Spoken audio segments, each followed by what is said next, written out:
Hello and welcome back to the Grunt Perspective. And in today's video, we're going to be talking more on the infantry team gear. This time it's going to be on EPW or TSE gear. So that stands for Enemy Prisoner of War or Tactical Site Exploitation. So the thing about like EPW gear and things like that, like a lot of times when you're doing a mission where you're trying to take a EPW, maybe it's a high value individual or something like that, then like you know what you're getting into and you know what you're about to do, so you have the ability to prepare for it, and that's where something like a bag like this would shine. But you can't just always go out with nothing, even if you're not planning on taking an EPW. Like, you might anyway, so you should have some sort of a scaled down version of this bag with you anytime you step out for a mission. So it doesn't need to be this large, but it could just be something small that has enough gear to take 1 to 2 EPWs or something like that, right? So to get started about it, I have the whole kit inside of this bag. This is a Velocity 48-hour assault pack. I don't know why they call it that. This is not large enough for 48 hours, but either way, it's obviously a multicam bag. Whatever you're going to do with your bag, just make sure that it has some sort of marking on it that it is in fact the EPW kit, right? This is a multicam bag, which most Marines are not running around with multicam gear, so there's that. And then on the outside here, I have some zip cuffs, just to make sure, like, if that dude that's carrying the bag becomes a casualty or something like that, we know that we need to get that bag from him because it has all of our EPW stuff inside of it. So getting into it here, on the outside of the bag, secured with a little black diamond carabiner here, I have 3 sets of zip cuffs, and these are really handy. Some people use like big zip ties to try and do hands with. Really just get some zip cuffs. They're going to work a lot better for you, especially like, you know, there's something to be said about like using the actual tool for the actual job. So any sort of zip cuff is going to work best for you, as opposed to doing like a big long zip tie and just like wrenching down on that thing, right? I just got 3 sets here, and I keep them on the outside of the bag because that's one of the first things that you're going to need to access when you actually take that EPW. Opening up the bag,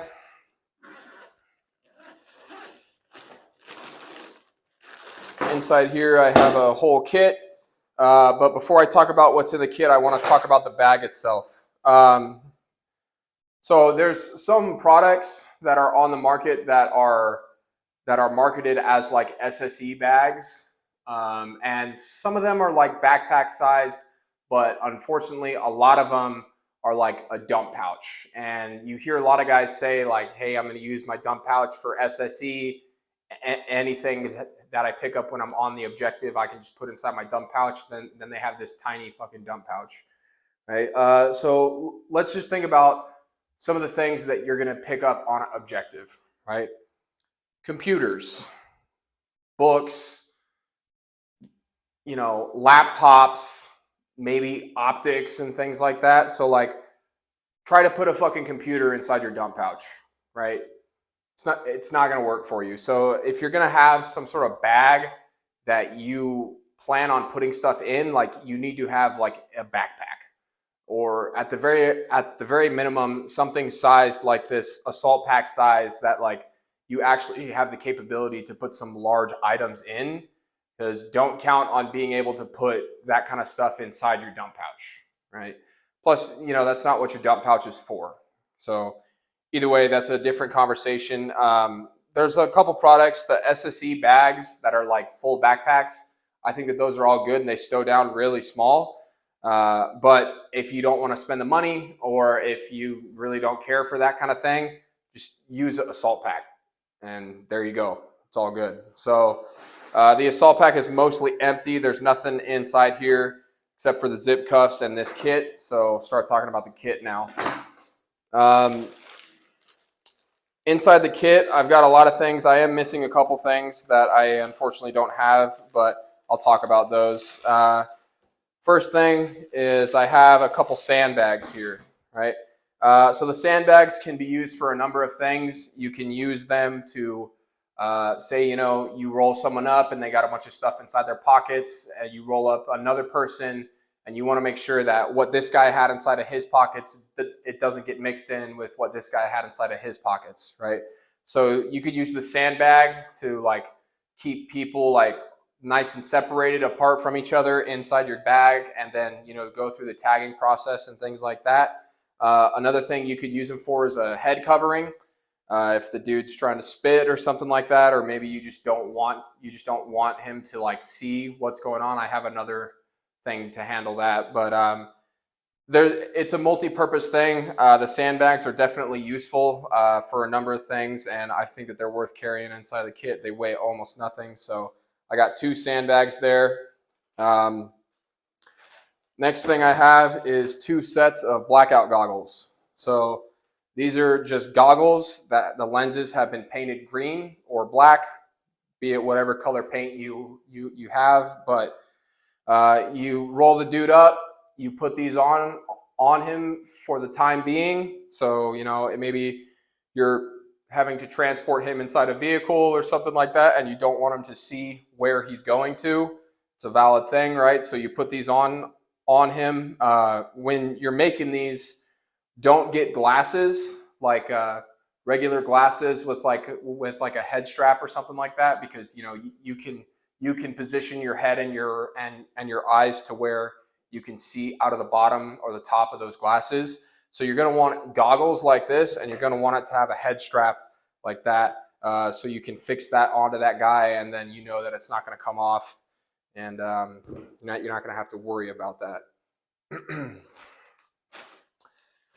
Next thing I have inside here, I know I just talked about the zip ties, but I keep some extra just in case I do have to resort to use them for hands. But what these long zip ties, they really shine in is using them for someone's feet.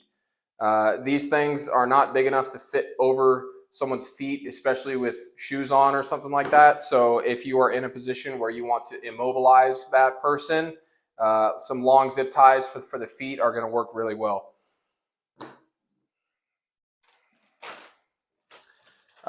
Next thing I got inside here is about 4 or 5 bags, which are this size. And the main purpose of these is to do exactly what I was talking about with the sandbags here, is so you can make like bags with what this person had on them. I can label it, and then it can go inside the bag, and then it can get processed at a later time. So some nice large bags, and you can use them to grab other things and whatnot like that, but just some big Ziploc bags. Here I have a set of gloves, just like some nitrile gloves. A lot of times, like when you're searching someone, they might be bleeding, they might be hurt or something like that, or maybe you just don't want to directly touch that person, which is fine. But having some gloves that you can put on to perform like searches and things like that, and do like the credit card swipe and things like that, like I don't want to do that with my bare hands, right? So I have some gloves here that that person who's going to be searching can put on, and then they can conduct that search.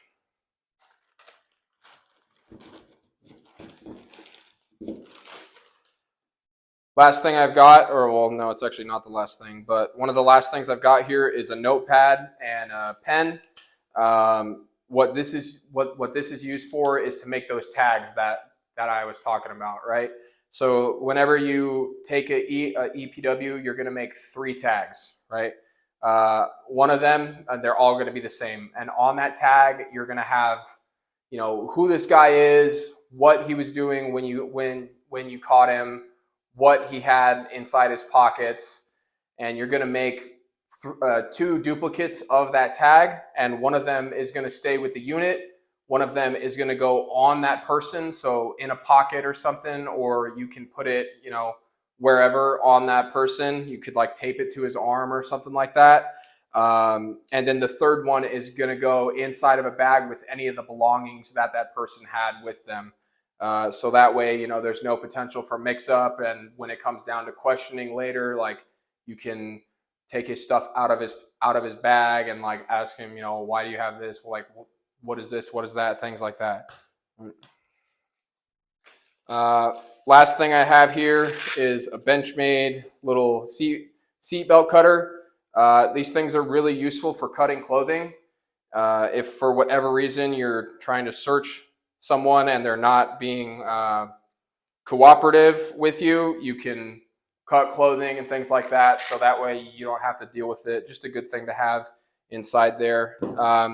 There's a couple more things that I would like to keep inside here. And one of those would be a couple of the disposable cameras, the ones like the old school ones that you wind up and take pictures and then you get the film developed. That's going to be really useful for taking pictures of anything that's on the objective, you know, maps, drawings, notes, letters, and things like that. Communications between, and just like in general, like maybe you roll up on a like IED lab or something like that, take pictures of all that stuff. So having a few of those in there is a good thing. I've had those inside the past. Another thing that is going to be dependent on where you're going would be a translation card. So whatever the like the prominent like the languages are inside wherever you're operating, get a list of phrases, like, you know, the commonly said phrases that you are going to need to control someone: stand up, sit down, stop doing that, things like that. Get a list of those on a card that whoever is controlling that person can now have a card to reference while they're talking to that person or attempting to communicate with that person.